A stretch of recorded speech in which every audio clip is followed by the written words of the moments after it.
Join 9 to Noon's Nordo this Saturday at the AT&T store in West St. Paul. Drop in from noon to 2 for your chance to win KFAN swag prize packs every 15 minutes.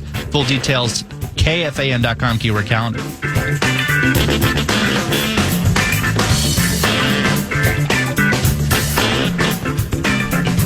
Welcome back, Friday Football Feast, live from the University of Minnesota campus. Buffalo Wild Wings to my left, Eric Nordquist. Yeah, hi guys, thank you. Hey, thanks for hanging out. We got our hardcores here, including Pete Bercich working on 72 minutes of sleep. Something like that. Something in that ballpark.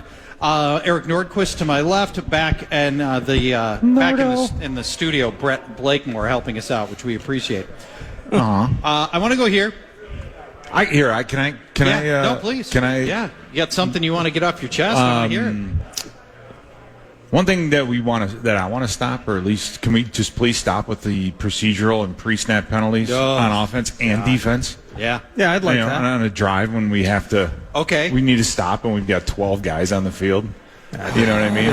It's like those are the things.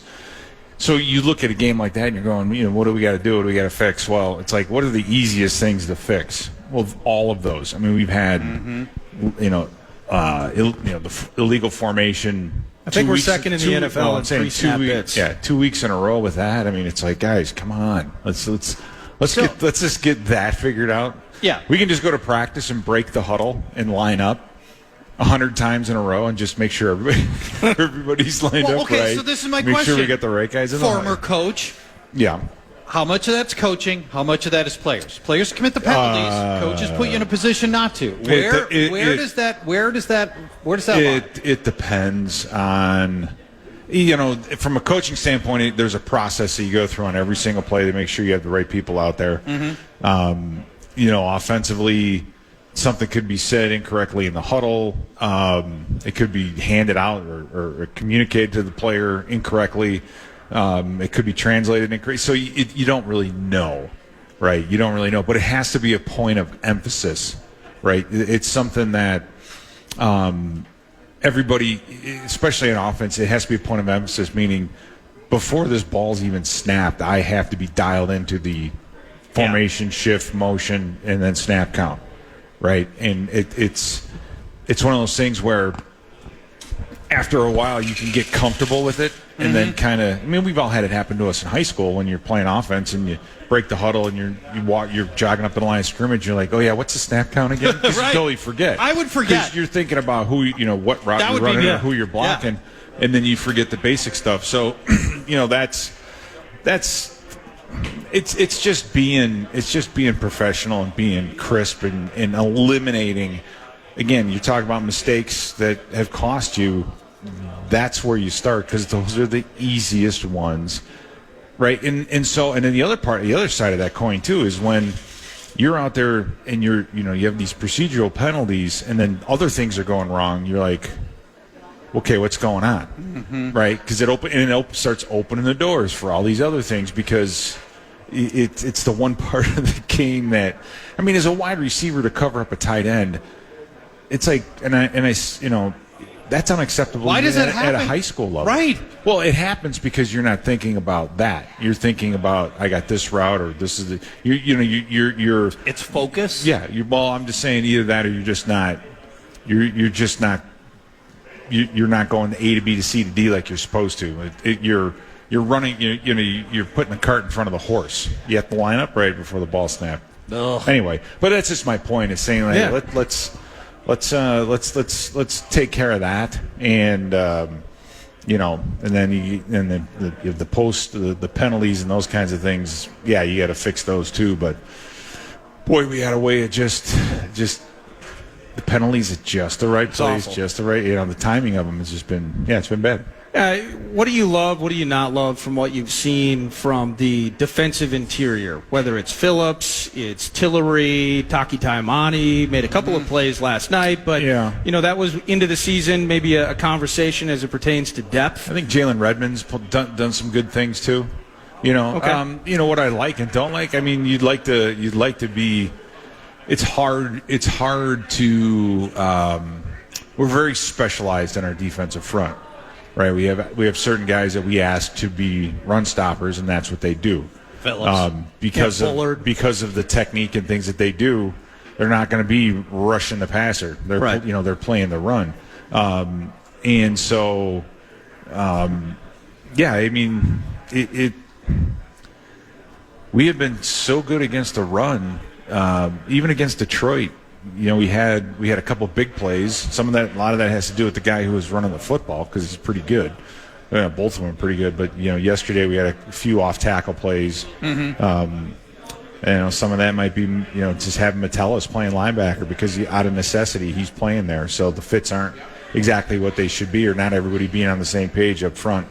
For the guys up front, you just want them to keep the line of scrimmage, right? Win that battle. And then, with an offensive line that we faced, had 2 rookies starting, right? They had a rookie at center and a rookie at right guard. Yeah. Bo Limmer. Yeah. And then Dedich. And for us to not really be able to take advantage of that in some way, shape, or form, it's a bit of a head scratcher. Yeah, just for me, I mean, I hate to be, total doom and gloom guy. I just feel that's what you guys do. As we talked about is. But you have to understand though the there's a razor's edge between the doom and gloom and the winning.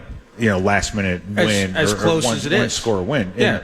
And again, so those penalties, so everything matters. and the little stuff, exactly. and the minutia. That's absolutely. That's exactly it. And I just think about a team. You mentioned how good they've been against the run, and I'm thinking, well, that's game flow, Pete. Now that's what I wanted to immediately just say. Well, that's game flow. I mean, you're up 28-0 on some of these teams. You're building these massive advantages. They're going to be throwing the ball, and they're just actually not going to be running against it. And then the last 2 weeks, when you aren't building those massive early advantages, we saw it in Gibbs and Montgomery. I mean, that's as good a tandem in the NFL as there is. But Kyron Williams and the productivity he had in the first half was worrisome too. Yeah, and to your point, when you look, because people how they rank defenses, right? Yeah. I like to look at them on a per play basis. Okay. Because it gives you a little insight.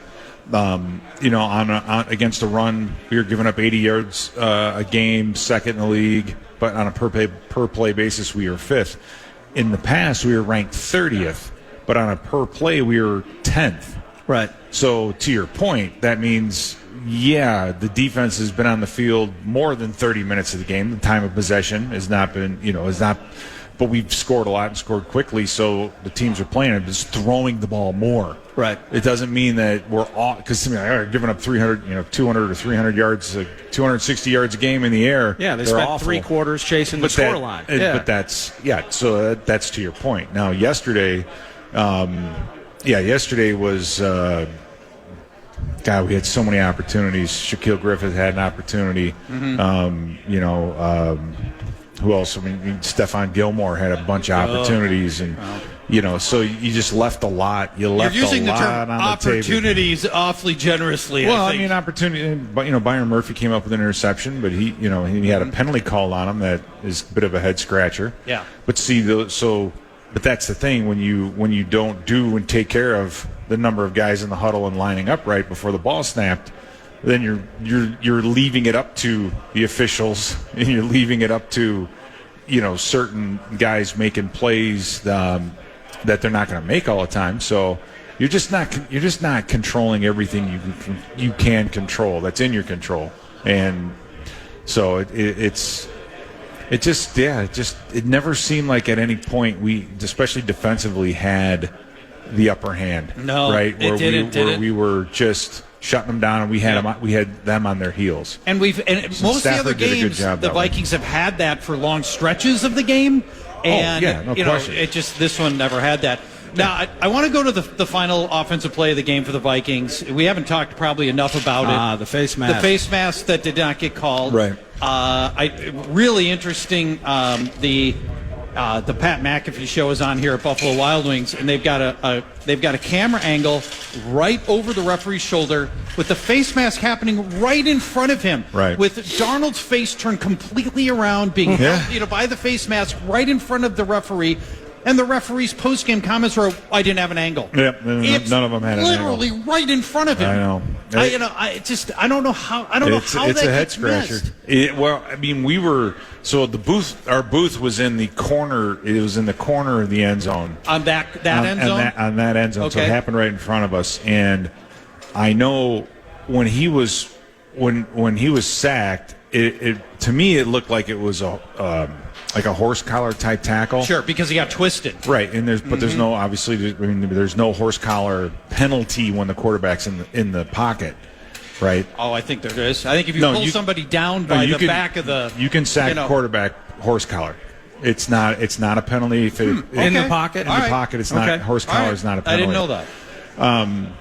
And so I thought that's what that was, and then you got to see the replay, and you can see because the hand got him on the shoulder, and his head turned. Because as soon as he got grabbed, you see his whole body. So that's the part of it with the referees I don't understand is that looked the way that looked.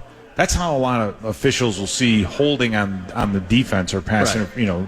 Is the receiver runs a route, and then almost when the receiver runs a route and he makes a break, but he doesn't. He makes the break but doesn't move. Well, why didn't he move? That's because the DB had his hand. Yeah. You can have your hand on a guy's hip, but you can't hold him. Well, they kind of react to the reaction, right? Whether it's a receiver that's doing he's doing this massive shoulder shrug, and you just see kind of something was afoot there. Yes, exactly. And so the way that he went down, Darnold went down, something was up. Either he was horse collared or face masked, one of the two. And you couldn't see you could see his hand on his shoulder, but you couldn't see his fingers and his face mask from where we were sitting. Now you got kids. As soon as we saw the replay, I was like, oh my God, you guys missed a layup. And you got kids, I got kids. By the way, they're protecting the quarterbacks now. Yeah, that's preposterous. So they're absolutely watching them more closely. It's embarrassingly stupid.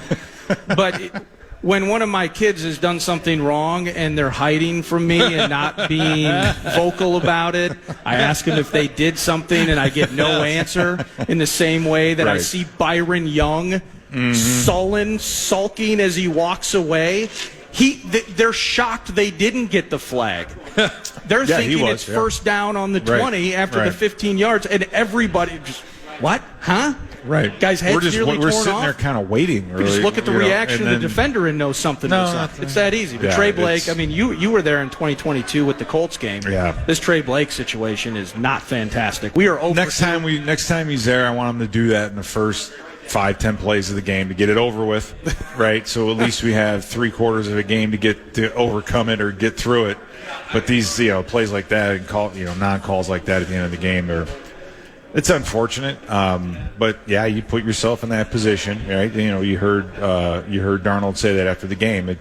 We put ourselves in that position, and you score on your first 2 drives and then no more touchdowns the rest of the game, right? It's that part of it is just a matter of stringing together good, solid drives and again, penalties and doing those things, the sacks. Yeah. I saw a neat article. I don't remember the numbers, and it's I haven't slept enough to really care about it. But how much the scoring percentage on drives in which a sack occurs, and how that plummets. That number goes.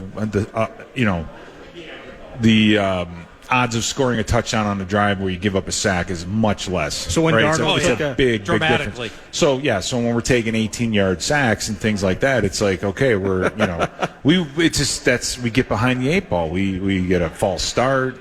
We go to first and 15 or whatever. Yeah. It just seems like we're not. Again, that goes back to pre-snap and those things. I want to hit you with this because I think this has become, to me, a really eye-opening stat. We talked about it earlier in the show, but I don't think you've heard it yet. When the Vikings have their pre-scripted plays, which, I don't know exactly how many pre-scripted plays they've got. Right. The team has been very effective. I'm going to hit you with a couple of stats here. And then after they get off the script and they're making in-play ad hoc decision-making, how remarkable the change is. In the first 15 plays, this is for the full season, in yards per play, first 15, the Vikings ranked first. After the 15th play, in yards per play, they ranked 23rd. In points scored, first 15 plays, the Vikings are first in the NFL. After that, 21st. Passing yards, first in the first 15 plays. After that, 26th. So I'll just stop there. There's more stats just like that. They all support what we're seeing. Yes, yeah. Now, right. You've been an NFL head coach. You know how the scripting No, I've never been a head works. coach, but well, not a head coach, a coach. Here's the thing. Talk to me about the difference here, and can I be pointing at Kevin O'Connell's in-game ability to call the right plays, the right schemes, the right situations, or is there more to it than that? I think there's more. There's a lot more to it, and here's the thing with scripts is that you have a script. The offense puts a script together, and every time you as an offense in a group go through every segment that you have, you go through that same script. So the player's familiarity with the first 10 or 15 plays of the game is very good, right? They talk through it, they walk through it, and then what happens is once you get off that script, that all that practice and rehearsal is not there, right? So you go from I know this is the first play, this is a second run play, this is you know what I mean. You know what those are to not having that every day. So it's like if you're a young team, sometimes that's hard.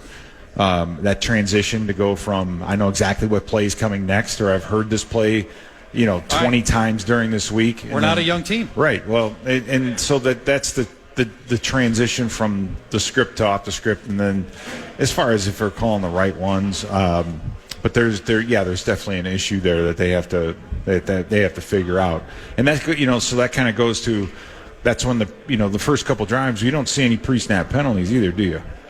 No. Right? These guys are coming out, boom, boom, boom, boom. Great point. We're not going backwards. Great point. And then, the penalties are after. Right. So later on, it's like, are we having to think too much at the line of scrimmage? Are we not wondering if, again, what am I doing on this route again? Am I on the line of scrimmage or off? I can't. Too late. Flag. You know what I'm saying? Oh, yeah. So and the timeouts that as the clock's ticking down, all of that. So there's something with the transition from on script to off. That's an issue right now. What exactly that is? I mean, that's not calling the right plays. Is it the guys just aren't dialed in enough? I don't know. We don't know. We'll never know.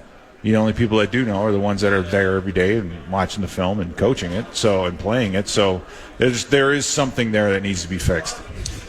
Pete. Super cool that you came out here. Yeah, thanks for having me. I really appreciate it. It was great catching up with you. You and I haven't talked since the draft, which is not cool. I call, you don't answer, you never write. You don't call. I never get a postcard. You don't call. You can write. So when's the last time you've called anybody that didn't owe you money?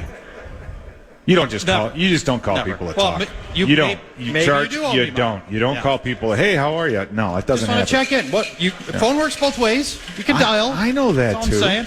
I know that too. What am I going to do? Say see you in 6 months? Probably yes. At this rate, it sounds like that's the timeline we're on. It is. That might be it. Yeah, it is. Yep. Well, whatever.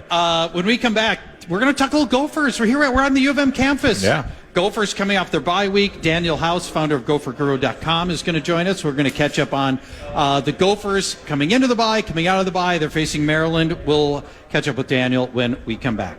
Before we go, the cash thing, the fan and two men and a junk truck want to give you a shot to put $1,000 in your hand at the National Cash Contest. Head to KFAN.com, enter the keyword credit. The keyword is credit, KFAN.com, keyword credit.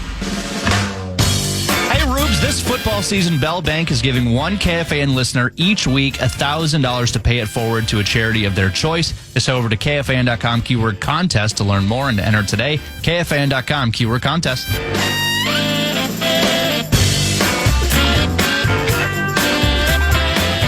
Welcome back, Friday Football Feast. Paul Charch and Eric Nordquist with you. Zach Halverson, also. Hi, Zach. Nice to have you here. Joining us now, a longtime friend of 9 to Noon, Daniel House, founder of GophersGuru.com. Hi, Daniel. Hi, Charch. Nice to have you back. College football season's rock and been a fun year thus far. It has been a fun year, hasn't it? It's Gophers, I think, overall have. Well, we're to the bye. Let me start here. Do you feel like they've met the expectations you had going in, given all the change, new quarterback, new defensive coordinator, given all the moving parts? Is this about where you thought this team would be? Yeah, and the variables that you mentioned, brand new quarterback coming up from the FCS, defensive coordinator trying to get his scheme in, you got some new players on defense. they were able to really adapt well. I think that's the big challenge, Charch, moving forward in the Big Ten here is you face so many different styles. Iowa, you can get 2 tight end and 6 OL. Sure. And you can play USC where it's 3 wide and they're spreading you out. So I think Minnesota's done a good job of being able to adapt their personnel based on who they're playing. And we're able to really take away the explosive passing attack of USC. Now, with Brosmer in the mix here, it's a one-and-done situation, and kind of the idea of him having the best opportunity of his college career, making that transition, as you mentioned, to the U. How has his growth process been now through 7? I've been impressed with him. I mean, the first game was a big challenge. North Carolina threw a lot of blitz looks at him. He's coming up a level. He's trying to get used to, the throwing windows being tighter. But each game you saw tangible improvement. And the big thing that I saw with him is just his intelligence, ability to process. That's something you saw in the 5 years when he was at New Hampshire is he knew really how to throw with anticipation, get receivers in a spot where they're throwing open. His processing has been excellent. I mean, P.J. Fleck and Greg Harbaugh have talked about being able to get to the line of scrimmage, have 2 plays packaged up, and he can pick based on the coverage structure, which is a huge luxury to have. And they've been able to really adapt the system around what he's good at. Quick release, quick game, getting the ball out quick, making good decisions. He's been good in the red zone, too, and that's something that he did at New Hampshire, too. They've been able to execute well there. The kind of the expectations for him coming in, as a Gopher fan, I think about, I want to go back to 2019. I got Tyler Johnson. I got Rashad Bateman, and Tanner's just 1,000 yards here, 1,000 yards there. The expectation, similar, different. It felt like kind of the idea, you can tell me if I'm wrong, that's why we got you here, is because you know more about this than I do, is we want to create an offense of leadership, stability. This guy's not going to lose you games. He can make the right plays at the right times, but in the end, that all kind of surrounds what we're able to do on the ground. I think there's been a little bit of an evolution, too. They're spreading the ball around a lot more, being able to incorporate a lot of different playmakers, not just Daniel Jackson. He's had some great games, especially against UCLA. Great performance, lots of tough catches, but they're able to spread it around to Elijah Spencer, get Lemecki Brockton involved, Jamison Gears at tight end. Done a good job getting the backs involved in the passing game, getting Darius Taylor in space, using his receiving ability. A lot of people don't realize he was a receiver in high school, so those traits have been there, and they're able to maximize that, make the defense, defend every inch of the field. And so I think they've done some things that maybe they couldn't do in the past because Brosmer's just so good at the line of scrimmage, being able to process, and they're able to get their playmakers in space. They're generating more yards after the catch. I mean, that's one of the things that I've been talking about for a long time. If you can get over 100 yards after the catch per game, you give yourself a really good chance to win. You put stress on the defense, and Minnesota's been able to do that a lot this year, break more tackles in the passing game, which, they've used the quick game more as an extension of the rushing attack. They're still trying to find themselves a little bit in the running game. I think that will come, and I'm curious to see what they did out of the bye week with that. Brosmer's got, you've hit on a lot of the good traits.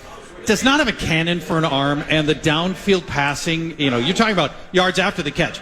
He's not slinging 35-yard bullets downfield. He throws a catchable pass, but not necessarily a lot of deep passing. From what I've seen anyway, if you feel differently, let me know. And I think that really does put an emphasis on guys who can make something happen after the catch, because if you want explosive plays, they need to come after the catch. Absolutely, and I think now it's going to be interesting to see how teams defend the Gophers moving forward. You saw it in the UCLA game. Getting the check down has been a big thing for them. Yep. Throwing the screens, and they were able to send some simulated pressure to keep the backs in the backfield protecting. So moving forward, how are teams going to scheme Minnesota? Are they going to be all right, willing to let you throw the ball down the field a little bit more, do some things schematically that take some of the things away that Minnesota's been doing? So this bye week time to self-scout's really important to have some stuff ready for how teams might defend you with what you put on tape already. Well, this weekend it's going to be, it's homecoming weekend, so it's going to be an absolute festival around here. But Maryland comes into town, and Maryland's it's a battle of the field stormers, really. Gopher fans storming Huntington Bank Stadium field after beating USC a few weeks later. This last Saturday, Maryland does it. They go up 29-28, win the game, and the fans go nuts. What are we looking at a base level with Billy Edwards, Roman Hembry out of the backfield? This is a team, I'm not thinking about Maryland as an absolute juggernaut institution, but they got a pretty good squad coming in. Yeah, Billy Edwards has played well. I think it's underrated how well he's performed. Super accurate. You look at turnover-worthy plays. He's a top 6 quarterback in the Big Ten, so he's taking care of the ball while throwing into tight windows. He's the top quarterback in big-time throws in PFF right now. Really? Wow. Yeah, by 10 throws ahead of the next guy. Jeez. So he's been really good at throwing the ball into tight windows. I think you look at Maryland's offense. Ty Felton, the wideout, I think will get a lot of NFL draft buzz. He breaks a ton of tackles. He leads the Big Ten in yards after the catch and force missed tackles. They have another wideout, Caden Prather, that can stretch down the field, a bigger target. Octavian Smith's good in space. Speed guy out of the slot. Defensively, they're pretty multiple. They can do a lot of things within the front. Their interior defensive line is talented. So I think the line of scrimmage is going to be a big factor in this game. Minnesota's going to have to be good on first and second down because they're pretty good at manipulating the front, doing a lot of things from a pressure standpoint. I'm just to back up one more time to the passing game for the Gophers. I was reflecting on Daniel Jackson's career. He's been great. And, the Gophers have, in the last, 15 years, we've seen some really good receivers come through here, right? Yeah. We've had Eric Decker, we've had Bateman, we've had both the Johnsons, Ron and Tyler. Daniel Jackson feels like he's... Ron. Had to mention Ron. We're If I legally didn't, he would text me. That's And correct. honestly, Ron does deserve to be in the conversation. Totally deserves it. Talk to me about Daniel Jackson and just where does he fit into these Gopher grades?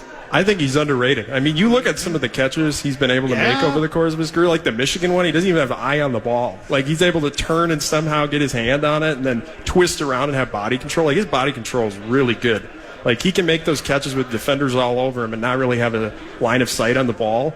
Route running's improved. I think his short area quickness and route running is something that he put a big emphasis on, and that's helped him open up a little bit more in his game. And the offense has really adapted to his strengths, running tunnel screens to get him out in space, moving him around, motioning him to different alignments to make it tougher for the defense to pinpoint where he is. There's been a lot of growth in Daniel Jackson's game just in the last year, too. So that's going to bode well for when he's getting ready to go to the draft process. You think he gets drafted?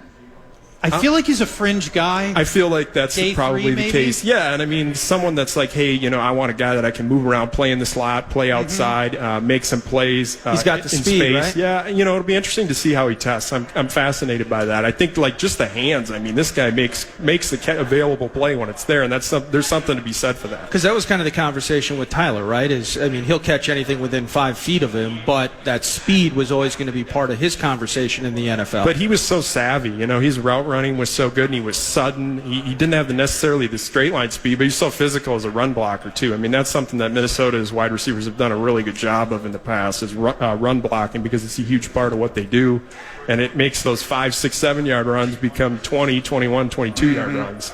So that's something that bodes well for Minnesota's receivers going to the next level. How impressive has it been, Esco's finest, the freshman, Coy Parrish, coming out and making some of the plays? And, we can harken back to the Antoine Winfields and such. A lot of similarities, by the way, between that Penn State game and the way USC ended with Parrish grabbing that pick. But just impressive as a true freshman. I mean, since COVID, where we got guys working into their 6th, sometimes 7th season, there's almost like an automatic with a lot of programs, most programs, in fact, that if you're a freshman, you're sitting, right? You're on the shelf, and best of luck sophomore season with an opportunity. But for Parrish to step in and elevate the punt return, right? Finding any way to be valuable and now making himself really a staple on that defense has been nothing short of remarkable. The crazy part for me is he wasn't an early enrollee. He didn't come in January. So he came in June. And he had to learn all this stuff, start to really... He's only been here since June? Yeah, he was not an early enrollee. So I think that really makes this even more impressive that he's able to come in. And they've been able to do some things to really maximize his speed in the back end. I mean, he jumps out right away. I mean, that's something that you don't see very often in the back end of the defense. So I think, you look at his recruiting story. He's up in Esco, Minnesota, way up north. I remember Danny Collins, the safety coach. He went up there to watch him play, and, he went in open-minded, going, okay, there's a kid from Esco, like, what's the competition level like? And he goes up there and watches him, and he's like, this is our guy right away. Like, this is our guy. And so they made him a huge priority. We're able to fend off Ohio State late to keep him. He's been just fun to watch, super dynamic, and makes a lot of plays. Isn't that great? Like, picture Ryan Day going to Esco, Minnesota. Right. And it just doesn't. I hate to say it. God bless Esco, C.J. Ham, Duluth's finest, Denfeld. Yeah. But I mean, just the idea of that's so cool. All right, final thing. With 5 games left, almost all away games at this point, right? It's been all home games at this point, or almost. What's got to get better? If this Gopher team is going to improve down the stretch with all these road games coming up, what do they need to get better in? Offensive line play just needs to be more consistent. There's been missed assignments here. They're just in the running game, little detail things, penalties that have backed them up on early downs that have really knocked the offense off track. So I think tightening up some of the details there, improving the consistency of the run game. What are some of the wrinkles they're going to come out of the bye week with? Because I think they've really been using that quick game and the screen game to kind of extend off the rushing attack. And then on the other side, I think run defense is huge. You get into the Big Ten here in November, it's going to get cold. Teams are running the ball.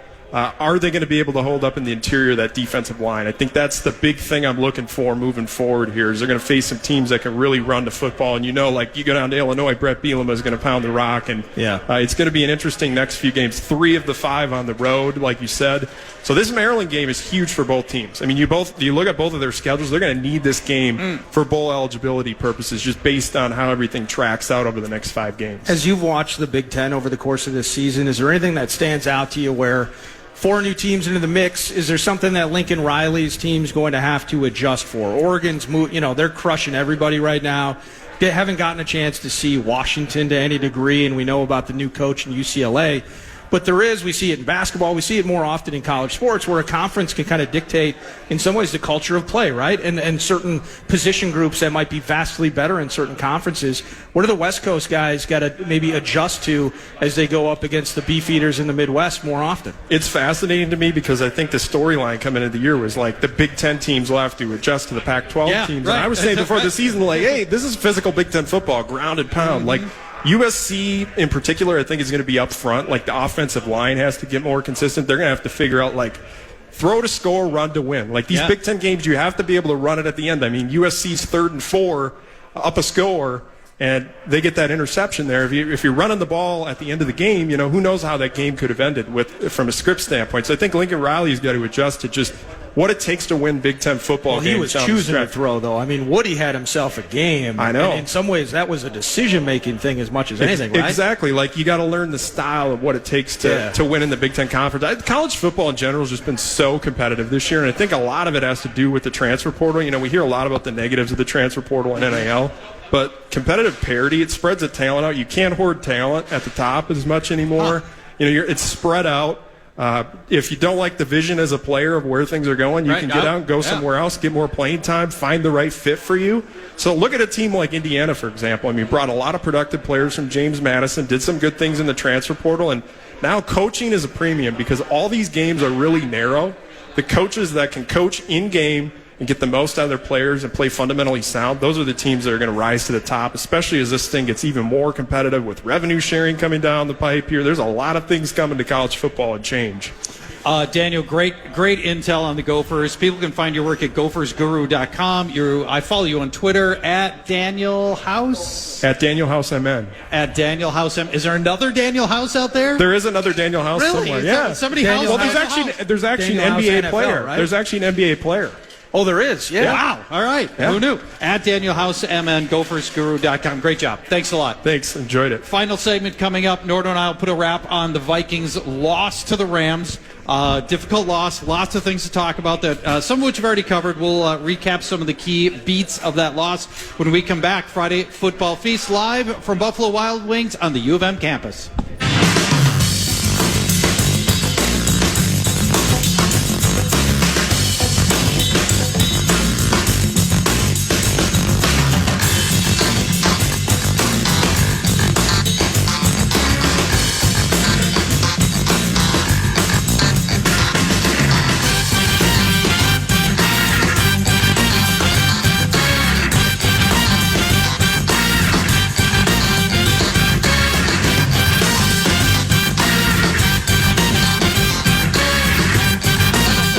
Football Feast in the shadow of Mariucci of Huntington Bank Stadium, Buffalo Wild Wings, University of Minnesota. We've covered so many of the frustrating things that have happened. Just a couple of items that we have not talked about yet. This Vikings run defense was the second best in the league until 2 weeks ago. Only Baltimore was better in many, many metrics: yards per carry, defensive run success rate, lots of the nerdy metrics. Vikings were an elite run defense. Then last week, Jahmyr Gibbs goes crazy. He has that long touchdown and a bunch of other really effective runs. And then last night, Kyron Williams, in a workhorse role that he always gets, looks slippery. We're not tackling him well, finding lanes, and he ends up, I don't have the box score in front of me. I think he topped 100 yards. He was just short, but they barely eclipsed 100. Yeah. Corum was, Corum got in there some. He didn't do much, No. but he was over 6 yards per carry last I looked. Kyron Williams. That's another area of potential frustration here, where the Vikings had been dominant and just didn't look that way last night and the week before. I enjoyed being here for multiple reasons. I enjoyed being able to vent a bit today because I feel like, for the most part, the way we've talked about this team, you'd think they were 2-5. I know. But with that said, specific to the run, I need Blake Cashman back in my life. That's what I need. I need this guy on the field. And the interior situation, kind of the reason I went down that road with Bercich is I do see some issues there. I see game flow dictating and masking maybe some things. When you're winning and making mistakes, it's easy to write things off. It's easy to avoid or ignore the minutia. But now, in the course of 5 days, we've seen 2 losses, and the minutia has mattered every bit as anything else, right? Yeah. The penalties, and in this case, a couple of effective run performances against us. So I need Cashman back. I need some soul searching from Flores in this defense with this mini bye. I anticipate that happens. And I'm also optimistic about this winnable stretch down the road, where the AFC South has been as dreadful as advertised. We already got Houston out of the way. We got the other 3 in front of us. And that part gives me pause to get positive as we turn the page. Indianapolis coming up.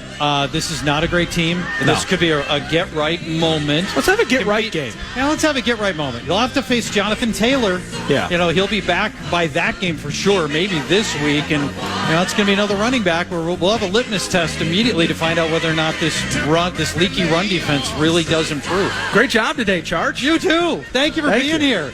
It has not been the most fun we've ever had, coming off a tough loss the next morning. But the hardcores made it fun today. But our hardcore. Thank you guys for coming. Absolutely great to see the hardcore Viking fans that were here.